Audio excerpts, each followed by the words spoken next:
Hello, mathematicians. Okay, we just learned when we are adding polynomials that if there is an addition sign, I can just remove the parentheses. So these parentheses, I can literally just pretend they're not there and I can remove them. We talked about that. Now, subtraction is different. If you need to pause the video and write this down in your notes, that would be a really good idea because you're going to be working with a lot of polynomials over the next week or so.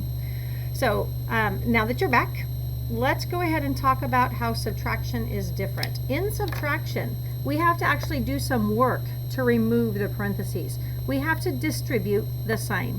Distribute means to give away. And when you give something away, like if you bring candy to class, you're not just going to give it to one friend, you're going to give it to all your friends. So when we talk about distributing this sign, we've got this negative here. This negative does not mean we're just taking away the 6x squared. We're taking away the 6x squared, we are taking away the negative 3x, and we are taking away the 4.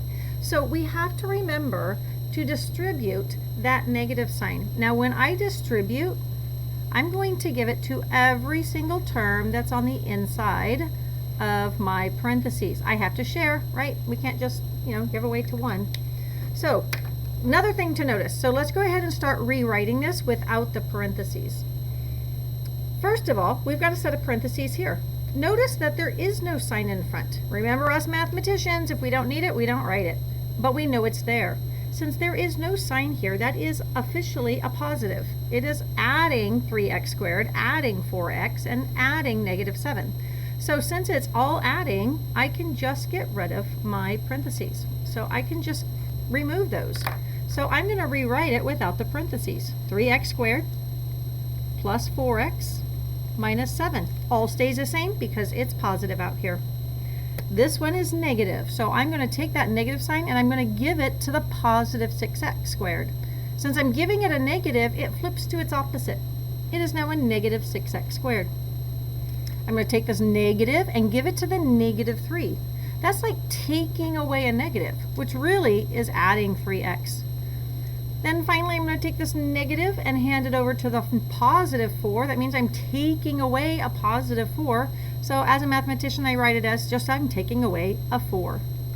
Now what I want you to notice here is all of these signs literally just flip to their opposites.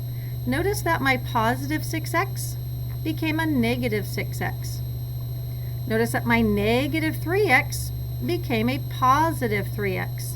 And my positive 4 became a negative 4.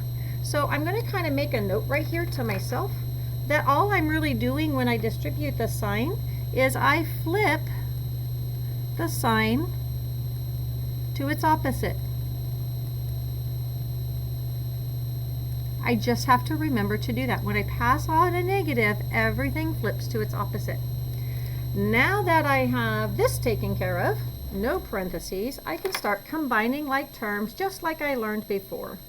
I have a positive 3x squared and I have a negative 6x squared. I'm going to circle those. Remember to circle the signs with them.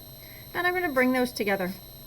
Since I have a positive 3, I'm over here on the right, but now I need to take away 6. So that lands me back at negative 3x squared. Then I go ahead and look at my positive 4x. Over here, where's my x? Okay, I have a positive 3x. So when I bring them together, positive 4 and positive 3 become a positive 7x. And then finally, I have a negative 7 and I have a negative 4. Negative 7 lands me over here on the left, and then I take away another 4. So I end up at negative 11. And I am done solving my polynomial. Now, just in case you want to see a second one, I mean, if you're good with this, you can pause the video. But if you want to see a second one, just in case, I will do one. Let's go ahead and write it. It is negative 5x squared plus 2x plus 4 minus a negative 5x squared minus 3x plus 5. Now remember, I have to distribute that negative sign. I'm going to take that negative sign and I'm going to distribute it to all three terms. I actually draw these arrows to remind me I need to pass it on to every term. There's three terms here. When I pass that on, it does flip to its opposite. So my negative 5x becomes a positive 5x squared. My negative gets passed on to negative 3x, so I end up with a positive 3x. Remember, flips to its opposite. My negative passed on to a positive 5 becomes a negative 5.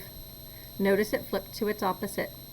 Now over on this side, really simple. Remember these parentheses, because this is addition out here, I can just remove them. So I'm going to go ahead and remember I have a negative 5x squared here, plus a 2x, plus a 4. Everything stayed the same. So now, time to combine like terms. I have a negative 5x squared and a positive 5x squared. Ooh, a negative 5 and a positive 5. That makes a big, huge 0. So when I bring these down here, as a mathematician, I don't write zeros. I'm just going to remember. I'm just making a note to myself. Okay, remember, there is no x squared now. They were subtracted out. Now I'm going to take my positive 2x, my positive 3x. When I bring them together, I get a positive 5x, right? 2 plus 3 is 5. And then finally, I have my constants. I have my positive 4, and I have my negative 5. Remember, positive 4 takes me over to the right, but then I'm subtracting 5, so I have to move 5 to the left. That lands me at negative 1. Now, as a mathematician, I don't need to have that 0, so this is actually my answer. And we are done combining like terms. Okay, go ahead and stop the video, and we will start the worksheet.